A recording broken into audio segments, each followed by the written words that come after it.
Welcome everyone to our Tuesday talk. I'm Michael Robinson, the career coach here at Easter Seals Veteran Staffing Network, VSN for short. I'll be your host and presenter. In this session, we're discussing working with recruiters.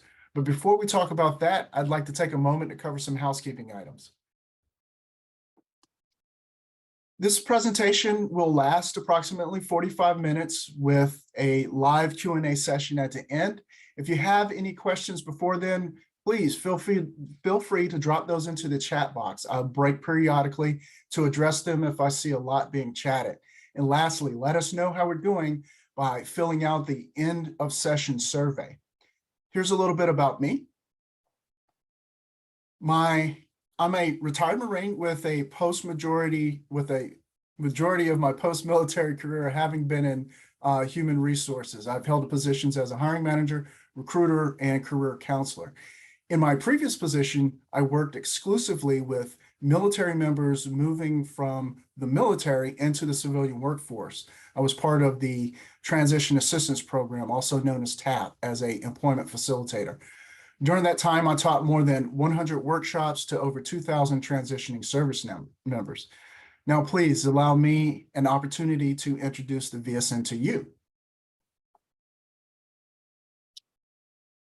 The VSN staff understands the employment challenges that veterans and military spouses face because we too are veterans and military spouses as well.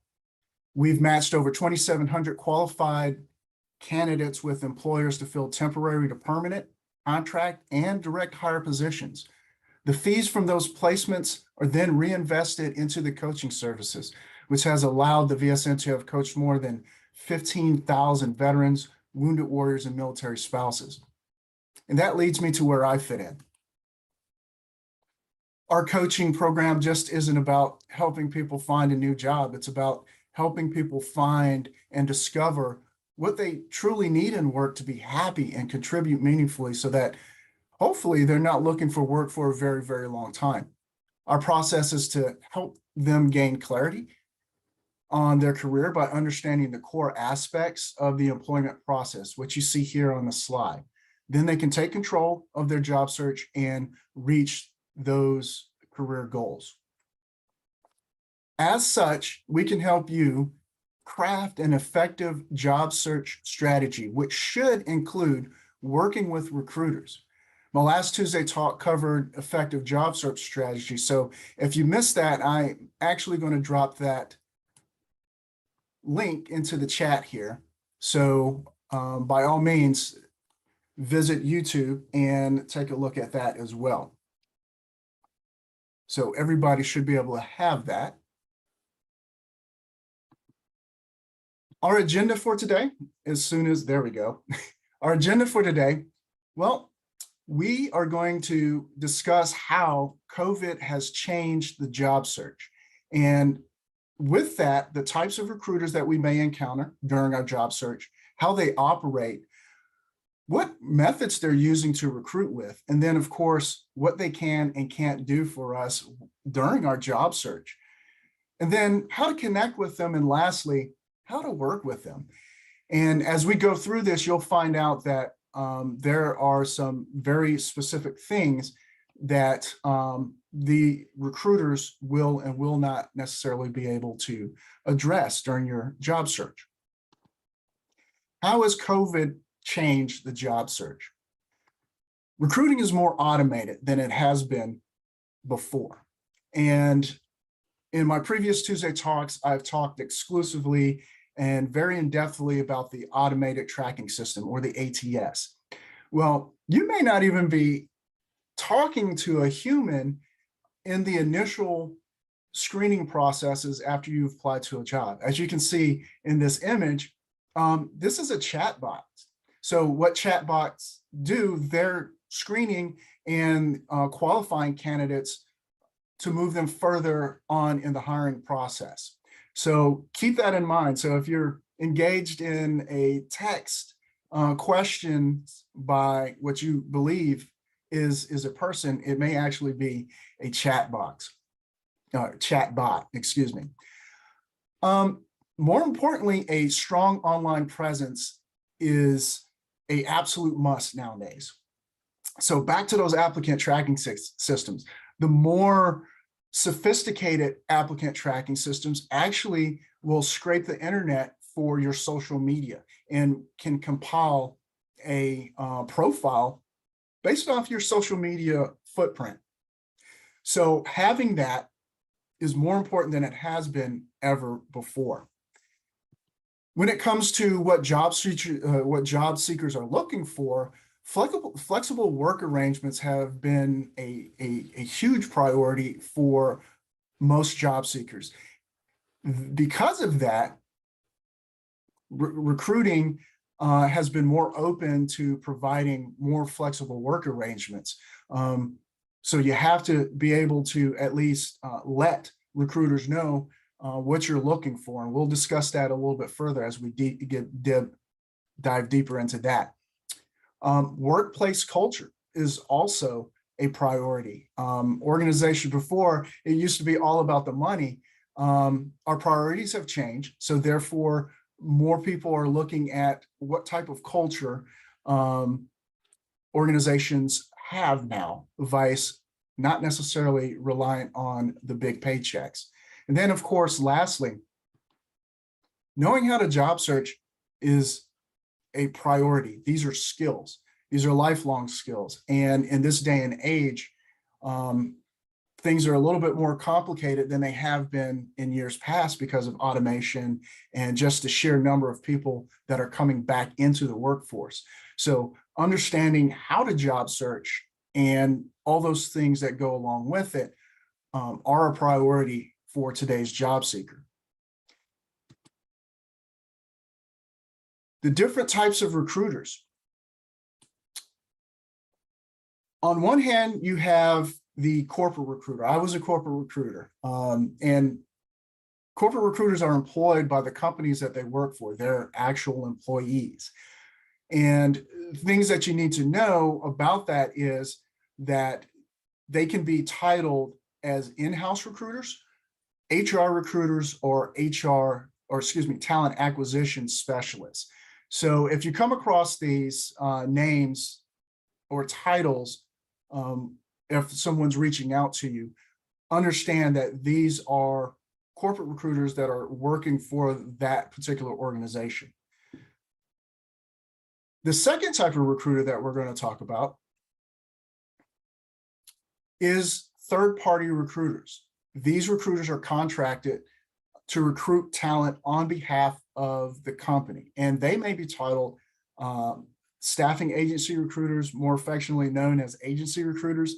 And then you have executive and headhunters. I'm not going to cover those because they're a little bit in the higher echelons, and they work a little bit differently than staffing agencies. Nonetheless, staffing agencies can staff all levels. So you're more likely going to encounter the staffing agency recruiters than the executive or headhunters. Not to say in some time in your career that you may not. I'm just saying for the information purposes here, we're going to focus a little bit more on staffing agency recruiters or agency recruiters.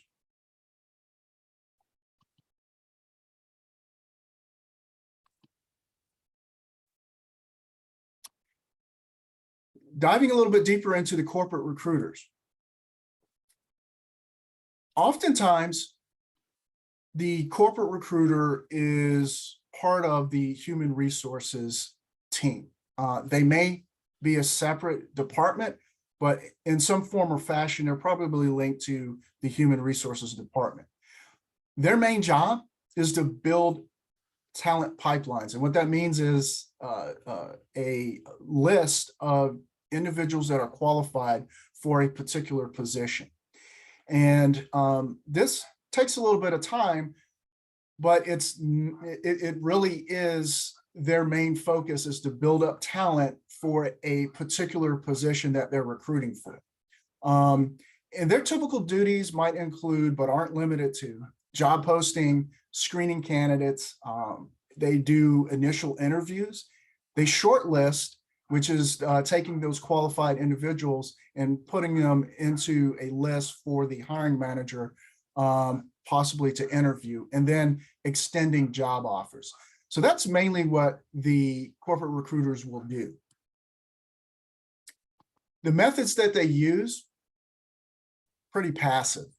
Um, I was a corporate recruiter, and a lot of the time I had a lot of other things that I was involved in, and not necessarily that was linked to recruiting. So you have to keep this in mind. They're oftentimes using passive recruiting methods. And when a opening became available, the first thing that I would do is ask current employees if they knew anyone that could possibly fill that position. And that was through the employee referral. Afterwards, I would post that position. And this is interesting because depending on the type of position, the level of position really depended on, what kind of interaction that was. So I would post the position on Friday and I would come in on Monday, and either that position had 300 people in it or it had 5. And that's what you kind of had to work with. From that point on, the candidate database, which is the applicant tracking system, could maybe have viable candidates in it. But unless we recruited for that position fairly recently, it's probably 2 or 3 years old that we have people in that that was maybe qualified 2 or 3 years ago, but have since moved on. So they're really not viable candidates. Network, I would go to my network, job boards, and then social media channels and job fairs. Job fairs are still a source. They're a little bit more passive than all the rest because you're waiting for candidates to come to you. And if the right candidates skip your table, you're not going to know because you're just not interacting with them. So that's one of those things where job fairs become it's a method, but it's not really that it doesn't really produce a lot of candidates from that. So what can corporate recruiters do for us? Well, they can tell you the pay range of what they're recruiting for. And in some states, the recruiters are required to let you know what the pay scale is that they're hiring for. Others may not necessarily, but if you ask, they usually will oblige to that. They can advocate on your behalf. So there's maybe you are neck and neck with another candidate, and you've built that relationship, maybe some rapport with the recruiter. And I've done this before where you might be able to nudge the hiring manager in one direction or another based off of what your relationship with that candidate might have been.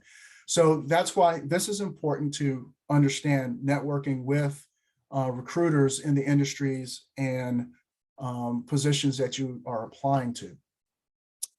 They can refer you and advise you of other positions in that company. Whereas, other times, if you're using just strictly a job board, you may not necessarily see all the positions that that company has open. But if you are talking to that recruiter and maybe you don't necessarily meet those requirements, ask, are there any other positions in your company that you think I might be a good fit for? And they will usually oblige you there. Also, they're great networking resource, as I said before.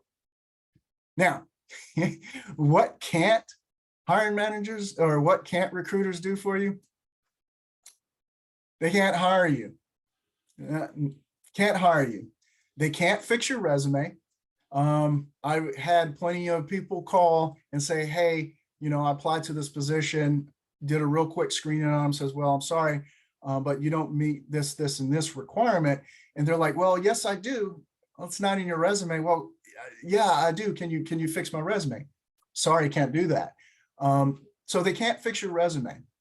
They can't negotiate salary for the company, not unless the hiring manager has given them specific authority to do so.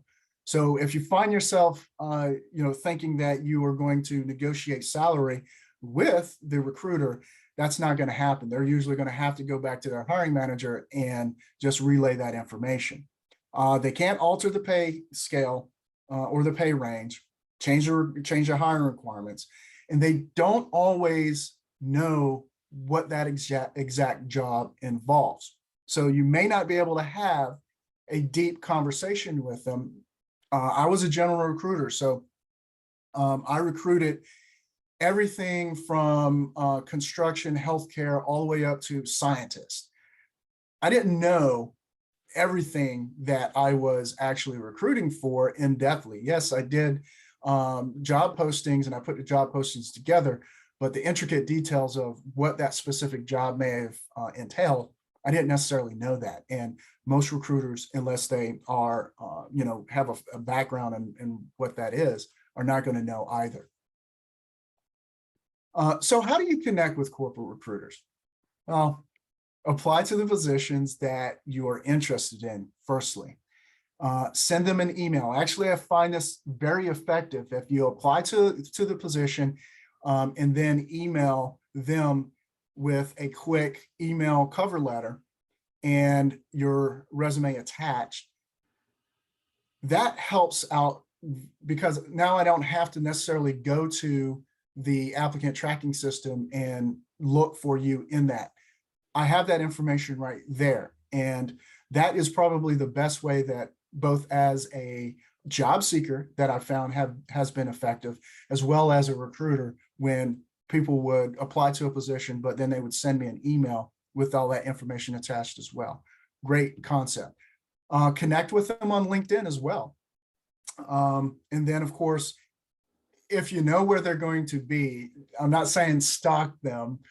However, most recruiters, they're involved in the recruiting community in their industries, and they participate in blogs and outings. And so if you know where they're going to be, go offline and try to connect with them at a meetup or something of that nature. Ask others in your network for a referral. This is very important because remember, I talked a little bit about that earlier, how referrals, and I've mentioned this in other Tuesday talks as well. Referrals are a great source to put you ahead of the line. Recruiters love it because it makes their job a little bit easier. And there's a little bit of science behind this that referred candidates are 10 times more likely to be hired in organizations rather than someone that's applying cold through a job board. So just keep that in mind. From here, I'd like to move to third-party recruiters or the agency recruiters. So they are paid by companies to find candidates, screen them, and then fill specific positions. They are more specialized in that specific industry. So again, if you're looking for a specific position in a industry, agency recruiters are more than likely going to be the best resource in this aspect. So if you're looking for construction, healthcare, whatever it might be, there's usually a specific line of business that some of these agencies work on. Take, for instance, Robert Half. They have human resources, they have HR, they have HR, they have construction, they have healthcare, they have IT. So those are specialized lines of business that they work in. Their main job is to build talent pools. This is a little bit different than pipelines. Talent pools are individuals that may or may not necessarily meet requirements, but they are in that specific industry. So they're in HR, they're in healthcare, they are in construction, and they are talent that if there is a job opening, then the recruiters will look towards those individuals first. So their typical duties, again, is sourcing talent, screening candidates, conducting initial interviews, just similar to corporate recruiters, and then shortlisting candidates as well, but presenting candidates to their clients. So not unless there is a specific position that they've been tasked with to recruit for, will those individuals in that talent pool may or may not necessarily be considered for that particular position. We'll talk about this here in a moment. So they use the active recruiting method. And if you look at this list, this was the similar list for the corporate recruiters, but it's just rearranged a little bit differently. So the candidate database that agency recruiters have it may be the same make and model that a corporate recruiter has. The only difference is because third-party recruiters or agency recruiters are constantly looking for talent and refreshing those talent pools in their database. So the likelihood that they may have someone that meets those requirements in their database within the past 6 months is very likely. So that's why their candidate database or their applicant tracking system has fresh candidates in there. Then they will use their networks, social media channels. Again, going back to what I said, your social media profile is more important than it has been in years past. Referrals is another method. And then they go to their career page. They will post the same job. Usually they'll strip the company information off of that. And then people obviously would be able to apply. They will search job boards. And then lastly, job fairs is another means. But remember, that is on the lowest end of those recruiting methods. How can third-party recruiters help us in the job search?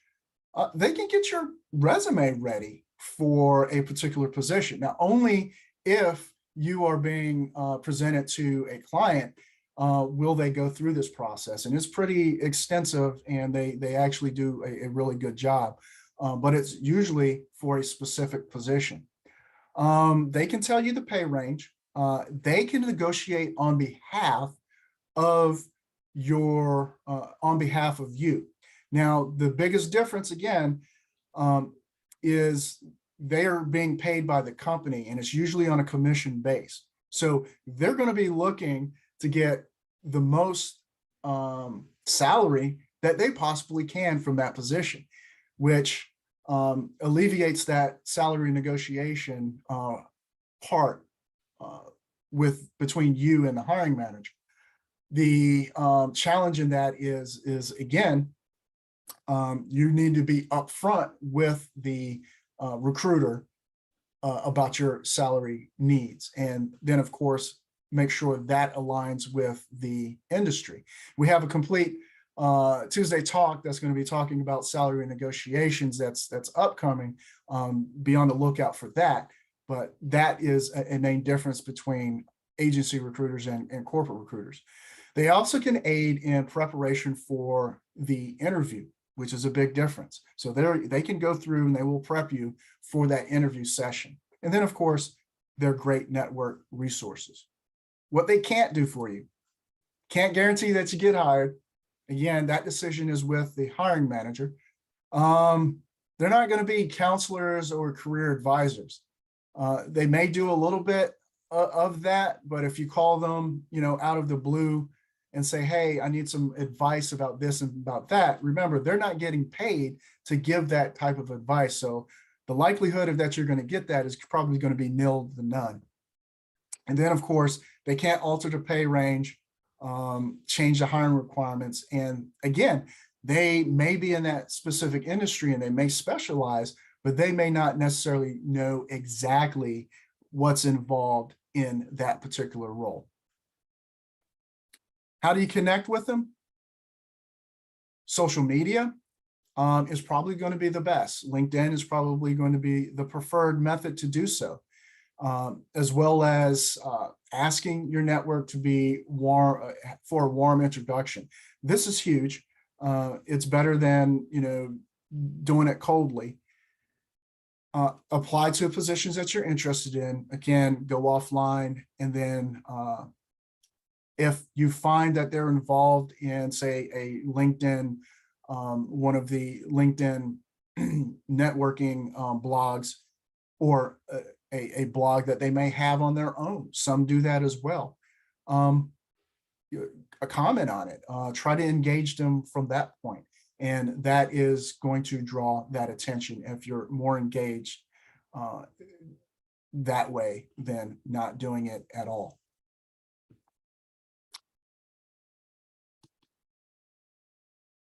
Next, we're moving into how to work with recruiters. Generally speaking, this is going to cover both corporate recruiters and agency recruiters.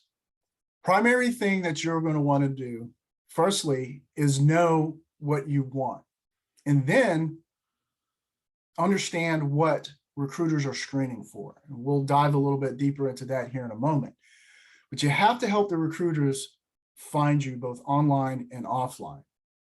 Definitely prepare for that first meeting and communicate openly, and you're going to ask questions to determine the fit as well as stay connected. And this is how we're going to go about doing that.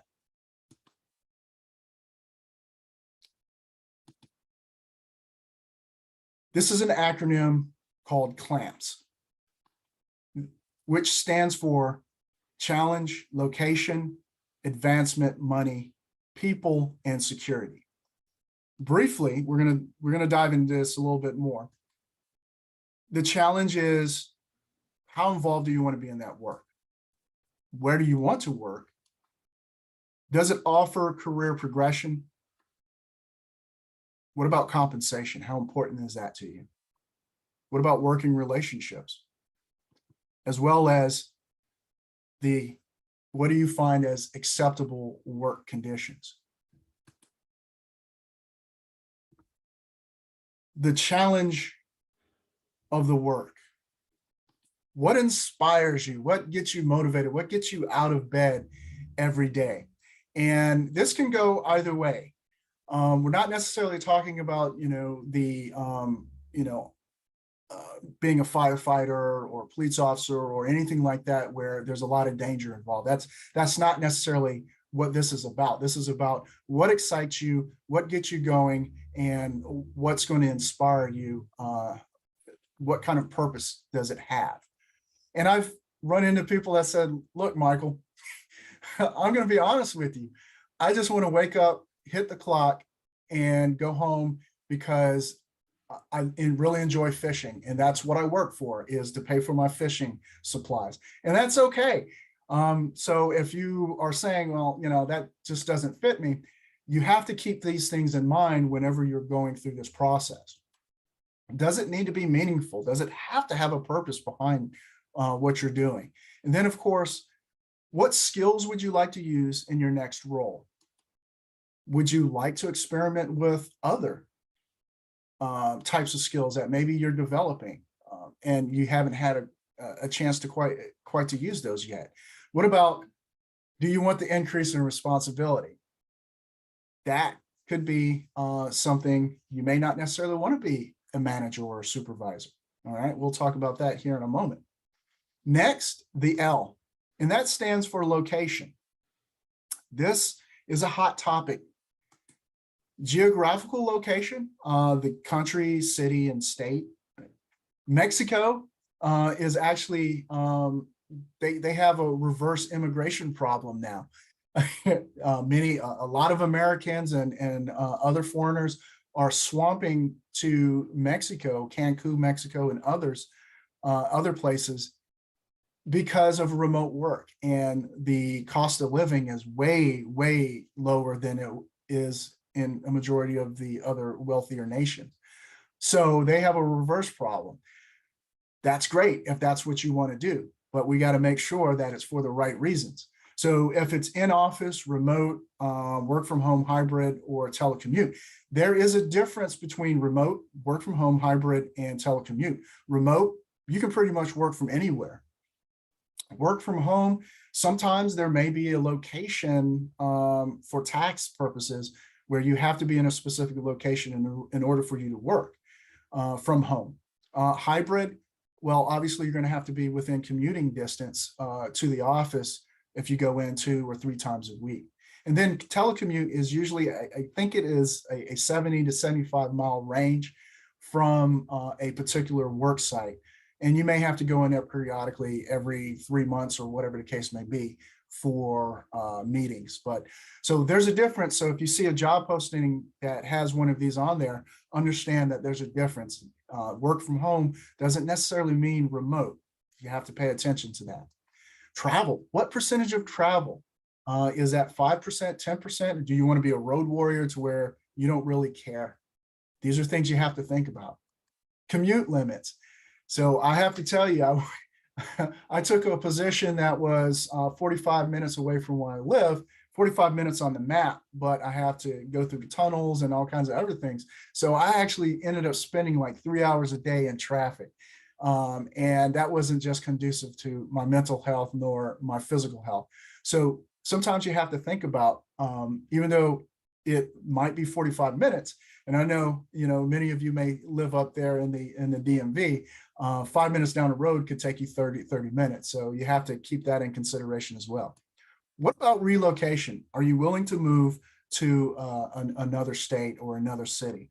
So those are things that you'll have to go through and understand before you get on the phone with one of the recruiters. Advancement is climbing the corporate ladder, something that you look forward to or not. What about being an expert in your field? So if you're not climbing the corporate ladder, is being an expert in your field something that you might be interested in? Talk to a lot of people about this. Owning your own business. What a wonderful way to advance your career if that's something that you'd like to do. And then there's sometimes where you're in a position where there is no advancement opportunities. So you may have to make a lateral move into another department, which doesn't increase your salary, but at least that might give an opportunity for you to advance in that pathway. Or you may have to change jobs completely in order for that new opportunity to come about. And then lastly, career change. I've done it twice. So it's not necessarily a bad thing, and it's not necessarily impossible. You just have to definitely position yourself to make that career change in order to make it a little bit more accommodating for what you're doing. And that's setting out your career goals and all those type of things. Moving to the money. Most people think about the salary in terms of their direct compensation, their base pay, but there's a lot more to this, okay? And if it's variable pay, in other words, you get paid based on commission as well as bonuses, that factors in. But you also want to consider that indirect compensation. This is the benefits, your healthcare and your 401k. Those may be more enticing than the aspect of just your salary. So keep that in mind. Also, non-financial compensation. What does that mean? Those are those fringe benefits and perks, such as flexible work schedules. That is a fringe benefit. You don't actually receive money for that, but it does help in that work-life balance if that's something that you're interested in. And the perks, maybe your own parking space if you're so lucky. Napping pods. You remember I was telling you about that position I took that was 45 minutes away. Well, there's a reason why they had napping pods inside the office building, because people had to take naps before they made that long commute home. So think about this as possible, supplements to that direct pay as well. A lot of people overlook this aspect. And remember, I was talking about this earlier, where more people are concerned with the company culture. And if what I mean by company culture, every company's, it's like the company's personality, and the people that are working there usually take on that personality through the organization's mission and values. So when you're looking for a position, or you're looking for your career and those jobs in that career, make sure you understand that organization's mission and the values. Do they align with yours? And this is important. If they're out for a cause that you may disagree with, then that's not going to be a conducive work environment for you. So think about that. Also, do they have inclusive policies and procedures? Look at their corporate website on their leadership page. Is it diverse? Is it all males or is it all females? Is it all one race or not, a mixture of male, female, and different races? This tells a lot about a company, believe it or not.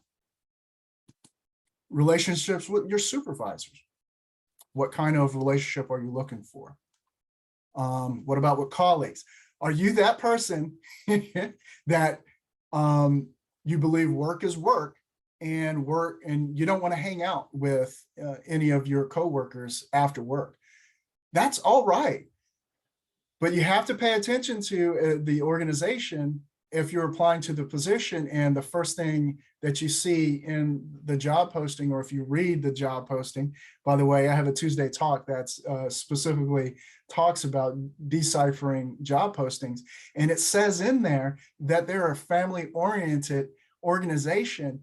There's an expectation that you are interactive in that. So if that's not who you are and that's not what you believe, then there could be a bad culture fit there. So keep that in mind. And lastly, do you need appreciation? Do you feel that this is something that is going to motivate you about the work that you do? And does that organization do that?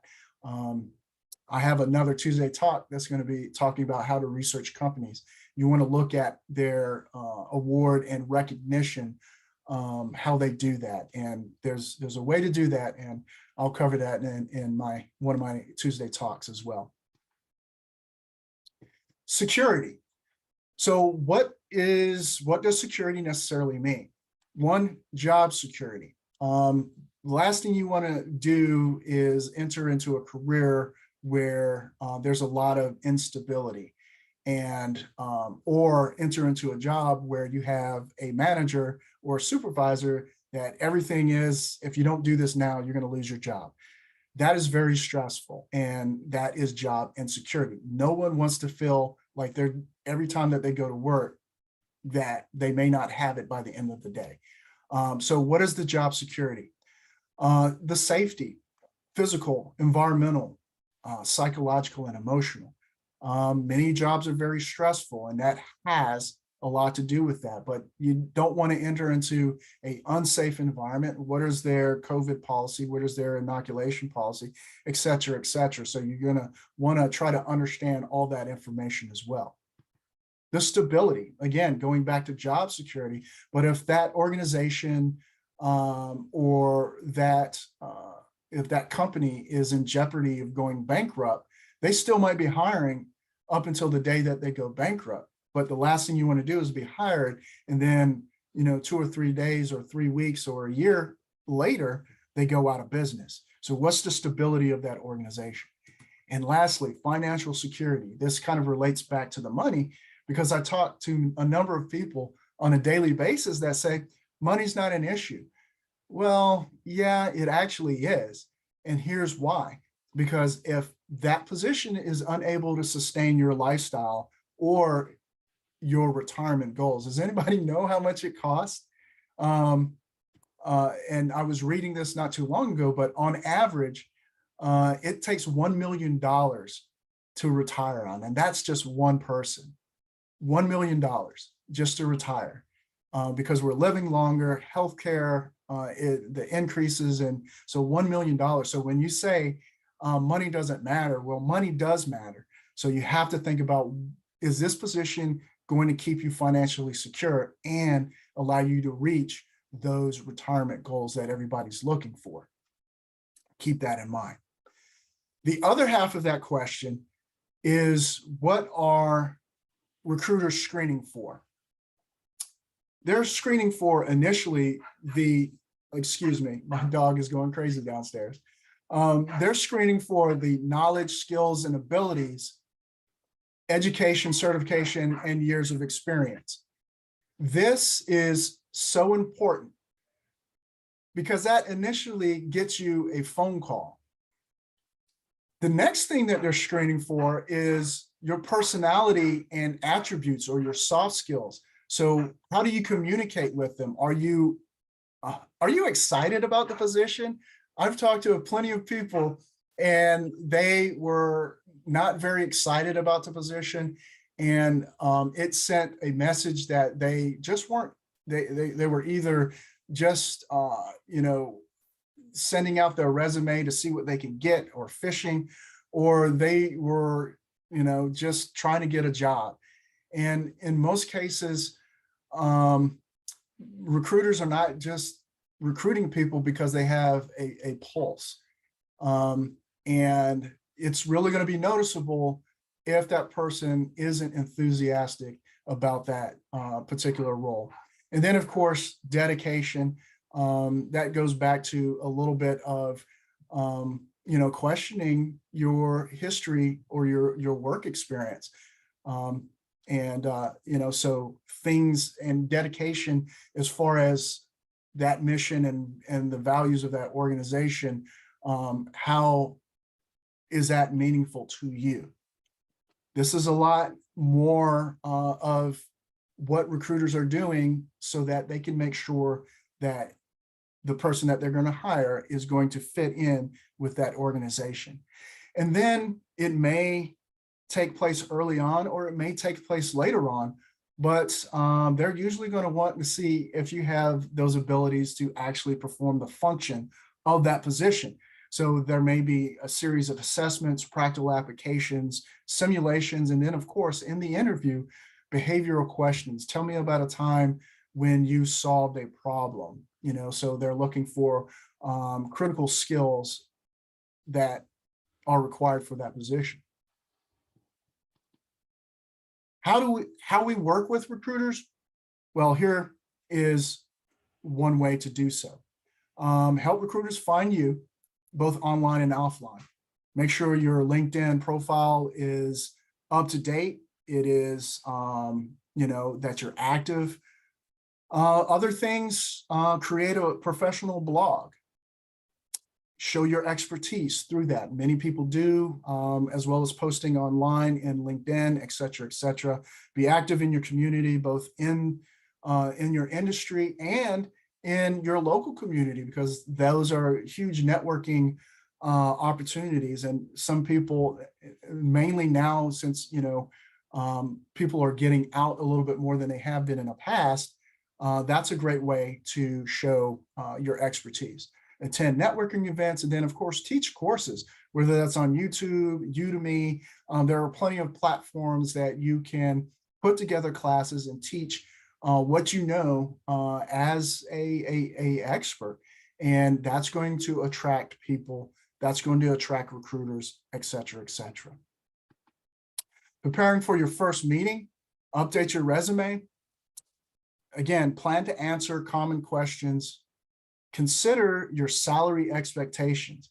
It may or may not necessarily come up in that first conversation, but if it does, there's a number of ways to respond, and it just depends. And we have a Tuesday talk that's going to cover the different methods of how to negotiate salary. Ideally, you want to have that conversation a little bit later with the hiring manager, but if that recruiter is being persistent, make sure that you answer that appropriately. And then, of course, research and prepare your questions to ask. And then know your unique selling point, 3 or 4 statements that make you unique, that set you apart from the rest.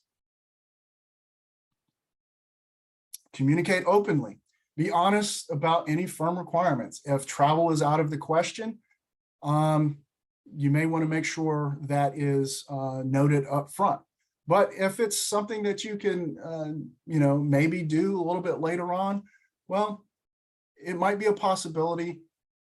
Let's wait and see how this relationship develops, and we can answer that a little bit later on down the road, depending on if we decide that this opportunity is a good fit for both of us.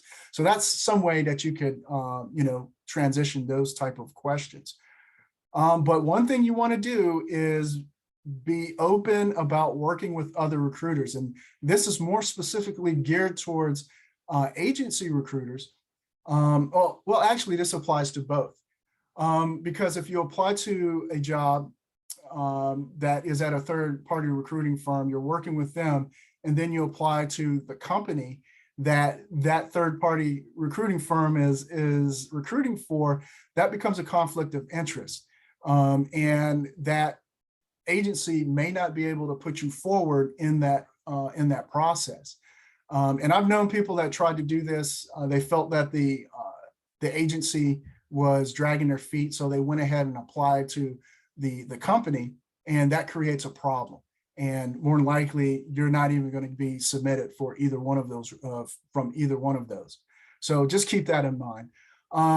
Use their preferred method of communication. Some recruiters still use the phone, but text or email might be their preference. Make sure you are responsive to their request using those lines of communication.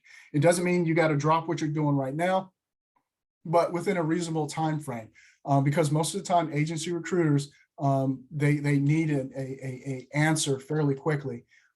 So just keep that in mind, that you want to be responsive and interactive in that process. And then you're going to ask those questions to determine your fit. The length of time that that person's been recruiting, because if they're new, they're a corporate recruiter and they're new to that particular organization, well, they may not have a good understanding of that culture. Likewise, if the agency recruiter just got that requisition or that position that they're recruiting for, they may not have all the ins and outs. So you'll have to kind of play that one by ear. And then, of course, so a couple of questions: how did the position become available? How long has it been open? That's a good one. If it's been open for 8 months, they're probably having a real hard time filling it. But if it's only been open for 15 to 30 days, that's a good opportunity as well. And then, of course, how many candidates were passed up? They may or may not necessarily answer that. But if you realize that these, you realize that these, excuse me, hold on for a second.